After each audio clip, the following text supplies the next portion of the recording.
Chris from Chris Country. Today's video, I'm going to give you a tour of my 2001 Dodge Ram 1500 Sport. I'm going to give you a walk around of the exterior, talk a little bit about the interior, show you a shot of the engine, give you a few performance marks, also a little bit of trivia on this particular generation of the Dodge Ram. Also, we'll go on a little brief test drive as well. So buckle up, and hope you have fun with the video. And a shout out to his wife. The 2001 Dodge Ram is the second to last year of the second generation of the Dodge Rams. Starting in 1994, this particular generation spanned until 2002 for the Dodge Ram 1500 and 2003 for the 2500 and 3500 series trucks. The reason for the delay in the 25 and 3500 series was because the 5.7 Magnum was not ready for production at the time. This is actually a fairly more popular generation for this truck because of the design. The designer for this generation of the Dodge Ram was Philip Payne, and he drew his inspiration for the design from the 50 Studebaker trucks and also the 18-wheelers that were out at the time. The second generation Dodge Ram featured a variety of drivetrain options throughout the span. For transmissions, you had the 4-speed automatic available. There was also 5 and 6-speed manual options depending on the exact year. For engines, there was the 4.6 V6 Magnum, the 5.2 liter 318 V8, and the 5.9 360 liter V8. There was also actually 2 different diesel options. From the up until the first half of 1998, there was the 12-valve Cummins. After the second half of 1998, there was the 24-valve Cummins. Lastly, there was also the 8-liter V10. My particular truck has the 5.9 360 V8 Magnum. The 5.9-liter engine puts out 360 cubic inches of displacement. It has 245 horsepower at 4,000 RPM, and it puts out 330 foot-pounds of torque at 3,250 RPM. And the engine has a stated red line of 5,000 RPM. The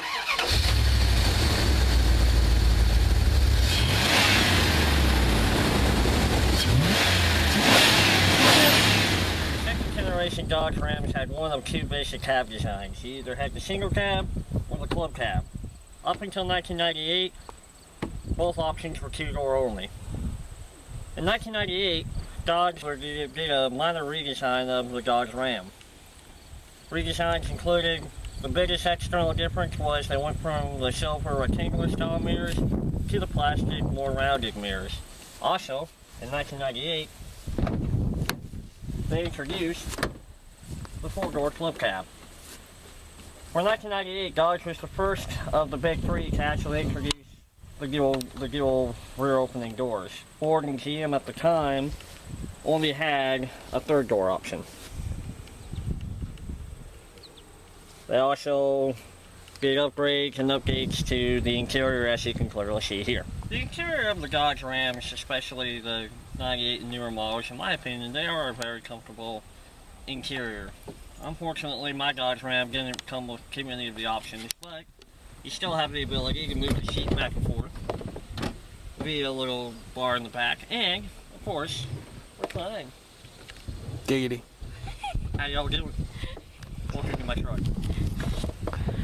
Also, the one thing that has carried over throughout the entire second generation of the Dodge Ram is the very handy center console. You can actually fit 3 people up here very comfortably, or you've got an office in a truck. Very large center platform here. You can park your laptop on it, put a little clipboard on it, have something to write on, what have you. Plenty of storage. Of course, it's just my junk, but what have you. Any change. The 1998 redesign, in my opinion, the back area lost a little bit of legroom. As you can see here, I'm about 5'7". I've got okay legroom. I've probably got maybe an inch or 2 here in front of my knees, and the seats should be adjusted for me, depending on how much my cameraman was tweaking with the seat. But I do have plenty of legroom, and it's not too bad back here, overall. Moving into the interior here, as you can see on the Dodge door here, you have the manual window lock switch, little hand grip, door handle, door pockets. You also have the power lock and power windows right here. And of course, the mirror adjuster. Hopping into the truck. Inside fuse panel is located underneath this access cover.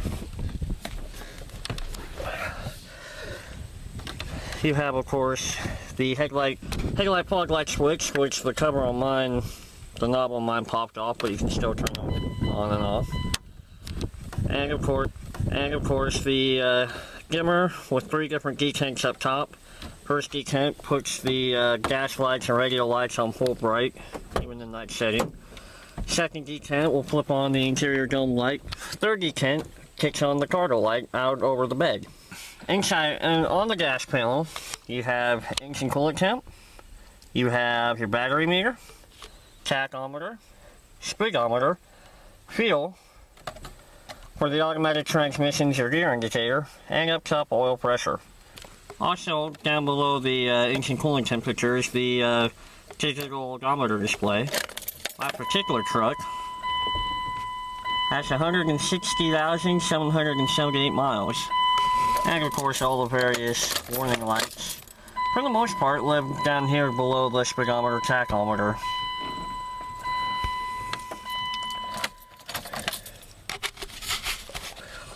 On the steering wheel, it's a 4-spoke steering wheel. You have the cruise control on off switch here, set, coast, cancel, XL and resume. Standard driver side airbag.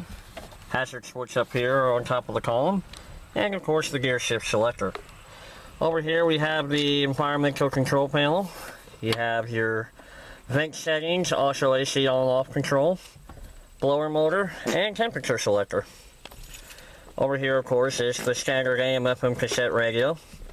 Little storage pocket, airbag, passenger side airbag on and off switch,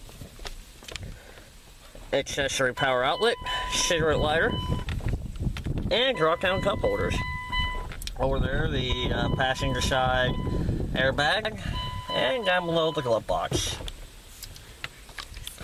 And down on the floor, of course, is the four-wheel drive park time. I do believe my particular truck utilizes the New Venture, or not New Venture, NP231 transfer case. So, let's go ahead and fire it up and see how she sounds from the inside.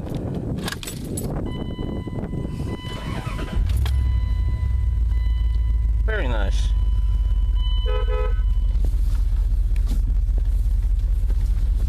The steering is hydraulic power steering, recirculative.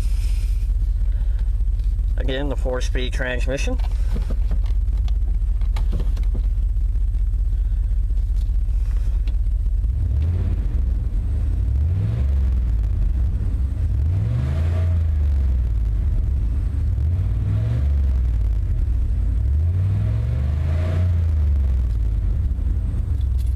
Not very bad at all. For a Dodge. Of course, the rear view with my assistant Looney hanging out there in the back. My truck also comes with the opening sliding rear window, and of course vents for the back windows. My visors aren't really much, just visors at that, with the 4-wheel drive information on my side, and a vanity mirror on the passenger side, with, unfortunately, my truck not working overhead lights, and a little drop-down pocket. Also, a broken storage container. But what can you say? It's still a nice truck. One of the biggest flaws of the second generation Dodges, and mine in particular, is the famous dash pack cracks. I'll be getting that fixed here in a couple of weeks, probably with the cover. Okay, we're at the back of the truck now. Hey, shout out to Eric, the car guy. Love your videos, man. Keep up the good work. The meetup was fun this year. Can't wait to do it again next year. Anyway, of course the hitch, but this is a feature unique to my truck because I'm the one that put it on there. It's a little cab-around hitch. Doesn't really have any purpose. I just thought it was kind of cool, and I got the idea from an old supervisor I used to work with. In case you're watching, hi Erica and family. So y'all are probably sitting at home watching. Alright Chris, we've seen a little bit of the truck moving, but we haven't seen you driving it much. Well, Oh, quit your griping, I'm coming. Hop in and let's go for a ride. As always, kids, remember, safety first. Buckle up. Passenger's got his on too. Now, I've had all three of the big makers trucks now. I've had an older GM/Chevy and quite a few Fords, and I've now had 2 Dodges. I have to say, the Dodges have very quickly earned my spot as my favorites. They ride nice and good, they're comfortable, they handle very well. If you need the power, they've got it. They're just overall well-mannered, and I just love the sound and the way they drive, man. Love it. Yes, Except when he hits the whole street. But you have excellent visibility out the windshield here. Yes, I've got a bug guard on my hood. But excellent visibility with the windows, the mirrors, the sound, the way the truck sits and the way it drives. It's just quickly earned my favorite spot out of the big 3. Where I was shooting the truck, so we're going to wrap up the driving segment and we'll conclude the video. Alright, gang, well, that was the tour of my 2001 Dodge Ram. I hope you all enjoyed it. I certainly did. I hope my cameraman Looney back there did. enjoyed the ride. I wanted to drive. Anyway, I am Chris for Chris Country. You can always find me at my Facebook page, Chris Country, or you can feel free to rate, comment, and subscribe to my YouTube channel. I hope you all are having a wonderful day, night, week, weekend, whatever time it happens to be, wherever the heck you're at. We will see you all on the next video. Remember, kids, buckle up and have fun.